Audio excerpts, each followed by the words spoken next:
আসসালামু আলাইকুম এভরিওয়ান, কেমন আছেন সবাই? আশা করছি আল্লাহর অশেষ রহমতে সবাই ভালো আছেন। আলহামদুলিল্লাহ, আপনাদের দোয়ায় আল্লাহর অশেষ রহমতে আমরাও ভালো আছি। আমি এখন বানাবো পায়েস, করব একটু খেজুরের গুড়ের পায়েস।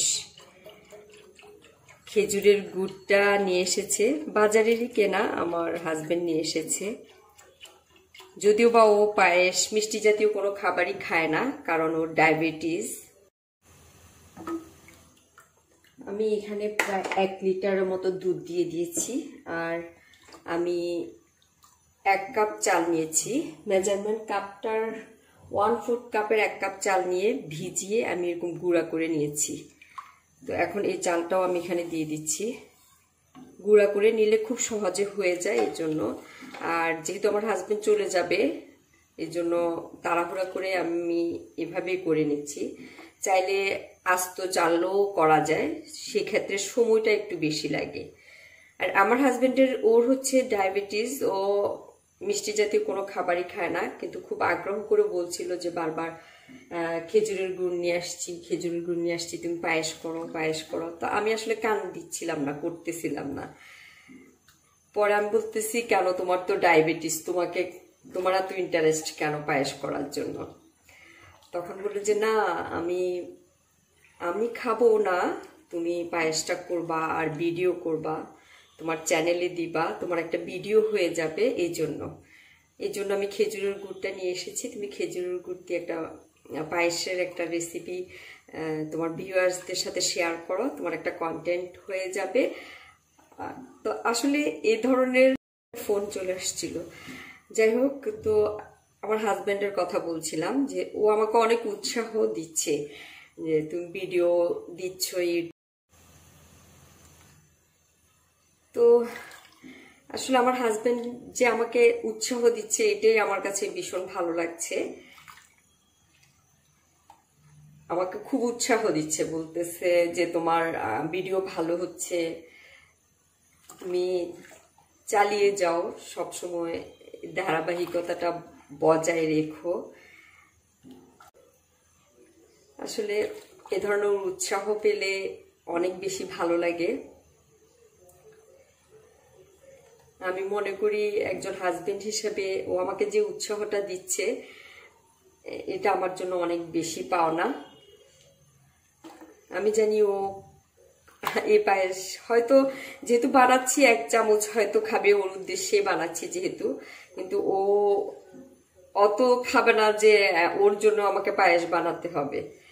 আমার ভিডিওর জন্য ও খাবে বলে আমাকে দিয়ে পায়েস বানিয়ে নিচ্ছে আর কি। এই জন্য আসলে অনেক ভালো লাগছে। এই ভালো লাগে আসলে প্রকাশ করার মতো না। তো এখন আসলে আমি যতক্ষণ না চালগুলা সিদ্ধ হয়ে, আমি যেহেতু চালটা গুঁড়া করে দিয়েছি, হাফ ভেঙে দিয়েছি আর কি, যার কারণে হতে বেশি সময় লাগবে না। আর চালটা সিদ্ধ হওয়া পর্যন্ত আমি নেড়ে চেড়ে দিব। তারপর গুড়টা, খেজুরের গুড়টা দিব।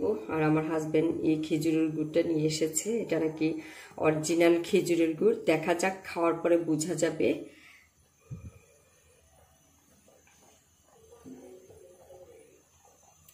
মিষ্টি জাতীয় খাবারে অনেকেই আসলে লবণ দিতে চায় না, কিন্তু আমার কাছে মনে হয় মিষ্টি জাতীয় খাবারে যদি লবণ দিই, টেস্টটা আরো বেশি বেড়ে যায়, আর মিষ্টিটাও ভালো লাগে খেতে। তো অলরেডি আমার চাল সিদ্ধ হওয়া শুরু হয়ে গেছে। আর আমি যেহেতু এখানে এরকম দুধটা ইউজ করেছি, এটা অনেক ঘন, এই জন্য আমাকে এক্সট্রা ভাবে আবার দুধটাকে জাল দিয়ে ঘন করতে হয়নি। এটা এমনিতে অনেক ঘন।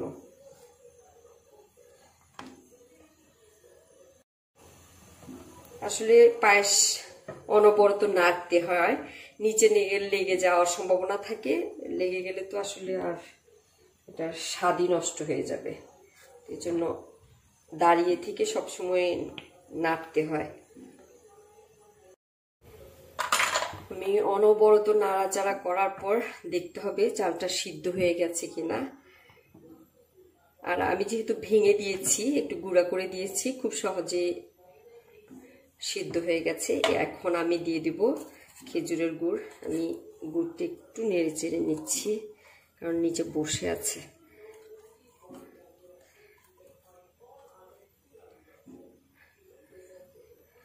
মিষ্টিটা যার যার স্বাদ মতো, যে যেমন মিষ্টি খেতে চায়, কেউ কড়া মিষ্টি খেতে চায়, কেউ একটু হালকা মিষ্টিটা পছন্দ করে। তো আমি আমার আন্দাজ মতো দিয়ে দিচ্ছি।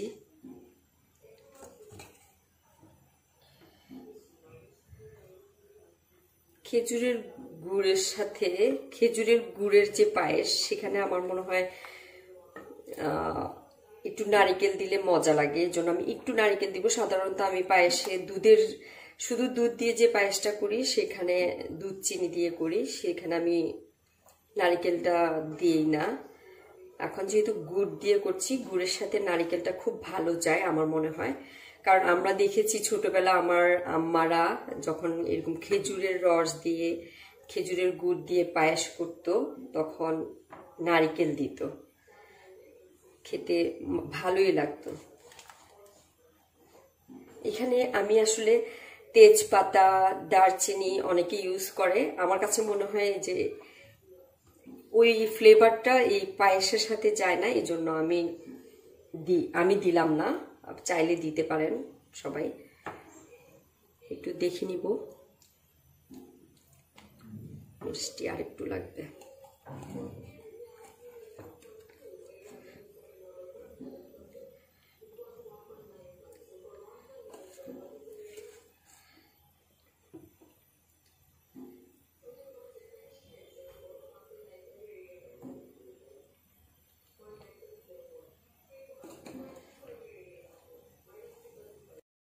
পায়েস আমার একদম রেডি হয়ে গেছে। এখন আমি দিয়ে দিচ্ছি নারকেল। আমি বাসায় নারকেল কুড়িয়ে ডিপ ফ্রিজে রেখে দিয়েছিলাম, সেখান থেকে আন্দাজ করে দিচ্ছি।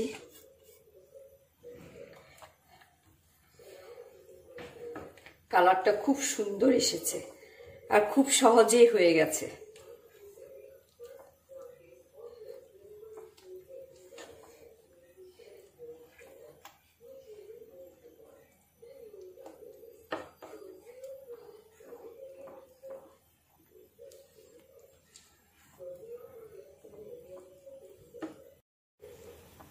ঘনত্বটা নিজের উপর নির্ভর করে আসলে।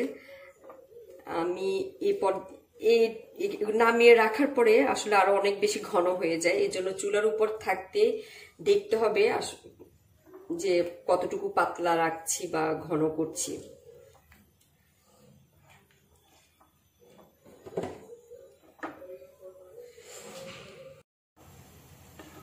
আমি এখানে আরেকটু গুঁড়ো দুধ পাউডার দিয়ে একটু ঘন করে গরম পানিতে দুধ গুলে দিয়ে দিচ্ছি, এতে করে আরো বেশি টেস্টি হবে। এমনিতেও দুধটা অনেক বেশি ঘন ছিল।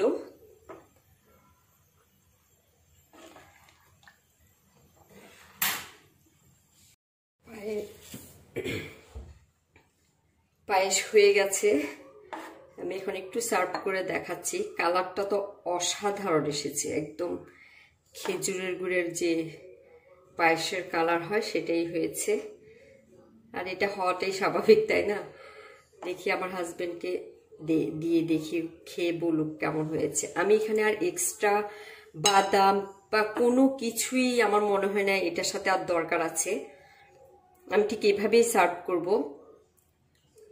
আর আমি এটাও জানি, যেমনই হোক না কেন আমার হাজবেন্ড খেয়ে বলবে অসাধারণ হয়েছে, ওয়ান্ডারফুল হয়েছে। যাই হোক, আজকে ভিডিওটা আমি এখানেই শেষ করছি। সবাই ভালো থাকবেন, সুস্থ থাকবেন, নিরাপদে থাকবেন। আর আমার ভিডিও যদি ভালো লাগে অবশ্যই লাইক, কমেন্ট, শেয়ার করে দিবেন। আমার চ্যানেলটা সাবস্ক্রাইব করে দিবেন, পাশে থাকা বেল আইকনটি অন করে রাখবেন, এতে করে আমি যখনই নতুন ভিডিও ছাড়বো পৌঁছে যাবে আপনাদের কাছে নোটিফিকেশন। তাহলে আজকে এখানেই বিদায় নিচ্ছি। আল্লাহ হাফিজ।